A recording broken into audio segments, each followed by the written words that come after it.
नमस्कार। कभी सोचा है कि कुछ बिखरे हुए नोट्स क्या किसी पूरे शहर की कहानी बयां कर सकते हैं?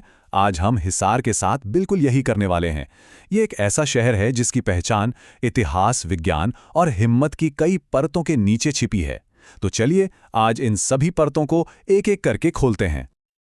तो ये नोट्स हमारे लिए एक नक्शे की तरह हैं और इस नक्शे के सहारे हम हिसार की उन छिपी हुई कहानियों को ढूंढने निकल रहे हैं जो पुराने किलों के गलियारों से लेकर आज के चमकते सितारों तक फैली हैं। यकीन मानिए यह सफर बहुत दिलचस्प होने वाला है। हर शहर की एक बुनियाद होती है ना? एक पहली परत जिस पर बाकी सब कुछ खड़ा होता है। हिसार के लिए ये परत है उसका शानदार इतिहास। और ये सिर्फ राजा महाराजाओं और जंग की कहानी नहीं है, बल्कि ये कहानी है फौलादी तलवारों और दमदार इमारतों की। तो चलिए थोड़ा वक्त में पीछे चलते हैं। जरा सोचिए, तलवारों का किला सुनने में ही कितना दमदार लगता है, लेकिन ये कोई कोरी कल्पना नहीं, बल्कि हिसार की जमीन पर खड़ी एक हकीकत थी। ये कहानी है हांसी के मशहूर अस्सीगढ़ किले की, एक ऐसी जगह जहां सिर्फ इतिहास ही नहीं बल्कि फौलाद भी गढ़ा जाता था। देखिए, ये किला सिर्फ पत्थर और दीवारों से नहीं बना था। ये उस जमाने का एक इंडस्ट्रियल पावर हाउस था, समझिए। राजा द्रुपद के राज में यहाँ ऐसी बेहतरीन तलवारें बनती थी कि उनकी धूम पूरे देश में थी। और इसी हुनर की वजह से इसका नाम पड़ा अस्सीगढ़, मतलब तलवारों का किला। ये किला एक ही वक्त में ताकत और हुनर दोनों की मिसाल था। जरा सोचिए, इस किले की दीवारों ने क्या क्या नहीं देखा होगा। 11वीं सदी में तोमर राजा अनंगपाल ने इसकी नींव रखी। फिर 12वीं सदी में आए पृथ्वीराज चौहान, जिन्होंने इसे और भी मजबूत बना दिया। और फिर देखिए कहानी में मोड़, 18वीं सदी में जॉर्ज थॉमस नाम का एक आयरिश एडवेंचरर आकर इसका मालिक बन बैठा। सदियां बदलती गईं, शासक बदलते गए, पर यह किला हर कहानी का गवाह बनकर वहीं खड़ा रहा। और कहानी सिर्फ हांसी किले तक ही सीमित नहीं है। हिसार का तो कोना कोना इतिहास की गूंज से भरा है। एक तरफ फिरोज शाह का किला और लाट की मस्जिद उस दौर की ताकत दिखाते हैं, तो दूसरी तरफ गुजरी महल है, जिसके शिलालेख आज भी उस जमाने के राज खोलते हैं। ये सिर्फ इमारतें नहीं हैं, ये अपने आप में इतिहास की जीती जागती किताबें हैं। तो ये तो थी इतिहास की मजबूत बुनियाद। अब आते हैं हिसार की दूसरी परत पर, वो परत जो आज की दुनिया से जुड़ी है, विज्ञान, तकनीक और संचार की दुनिया।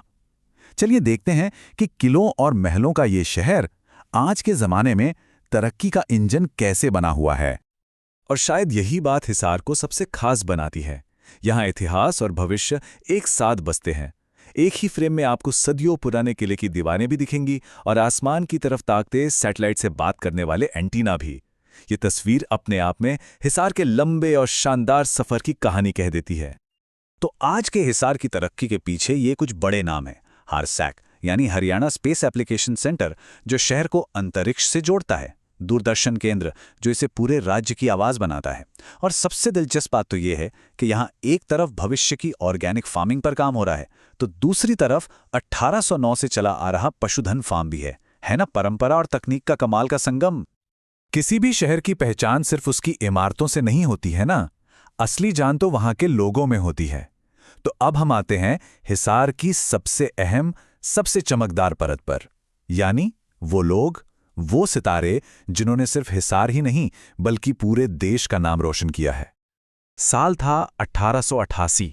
ये सिर्फ एक तारीख नहीं बल्कि हिसार के इतिहास में एक मील का पत्थर है, क्योंकि इसी साल आज़ादी की लड़ाई के महानायक लाला लाजपत राय ने हिसार को अपना काम करने की जगह, अपनी कर्मभूमि बनाया था। उनके इस एक फैसले ने हिसार का नाम हमेशा के लिए आज़ादी के आंदोलन से जोड़ दिया।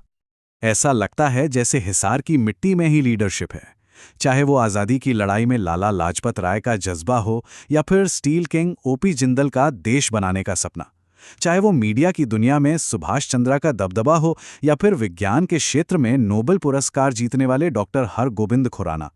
इस जगह ने हर फील्ड में लीडर्स दिए हैं। पर कहानी यहीं खत्म नहीं होती। हिसार की असली ताकत तो शायद आज के खेल के मैदानों और अखाड़ों में देखने को मिलती है। कमाल की बात है, जहां कभी तलवारें गढ़ी जाती थीं, आज वहां से ऐसे ऐसे खिलाड़ी निकल रहे हैं जो अपने जज्बे से पूरी दुनिया जीत रहे हैं। मिसाल के तौर पर अनीता कुंडू को ही ले लीजिए। दुनिया की सबसे ऊंची चोटी एवरेस्ट पर एक बार चढ़ना ही बहुत बड़ी बात होती है। अनीता ने यह कारनामा एक नहीं, दो नहीं बल्कि 3 बार कर दिखाया। पहले 2013 में नेपाल की तरफ से, फिर 2017 में चीन की मुश्किल चढ़ाई पूरी की और 2019 में एक बार फिर से फतह हासिल की। ये सिर्फ पहाड़ चढ़ना नहीं है, ये इंसानी हौसले की जीत है। और ये लिस्ट यहीं खत्म नहीं होती। बैडमिंटन कोर्ट में साइना नेहवाल, डिस्कस थ्रो में कृष्णा पूनिया, कुश्ती के अखाड़े में गीतिका जाखड़ और बॉक्सिंग रिंग में मनदीप जांगड़ा और स्वीति भूरा, ये सारे नाम इस बात का सबूत हैं कि हिसार तो जैसे चैंपियंस पैदा करने की एक फैक्ट्री बन गया है। तो हमने इतिहास की परत देखी, आज की तकनीक को समझा और यहाँ के लोगों के जज्बे को महसूस किया। अब वक्त है इन सभी धागों को एक साथ बुनकर हिसार की पूरी तस्वीर देखने का और ये समझने का कि ये शानदार विरासत भविष्य के लिए क्या मायने रखती है। तो आखिर में हिसार की आत्मा क्या है? ये एक ऐसा शहर है जिसकी जड़ें इतिहास में बहुत गहरी हैं, जिसकी शाखाएं आज की नए-नए टेक्नोलॉजी को छू रही हैं और जिसके फल यहाँ के लोगों की शानदार कामयाबियों के रूप में पूरी दुनिया देख रही है। तो अब सवाल ये उठता है कि इतनी मजबूत बुनियाद और शानदार वर्तमान के साथ हिसार की कहानी का अगला चैप्टर कौन लिखेगा? इसके अगले हीरो कौन होंगे? खैर, एक बात तो पक्की है, इस शहर का भविष्य भी उतना ही शानदार होने वाला है जितना इसका अतीत रहा है।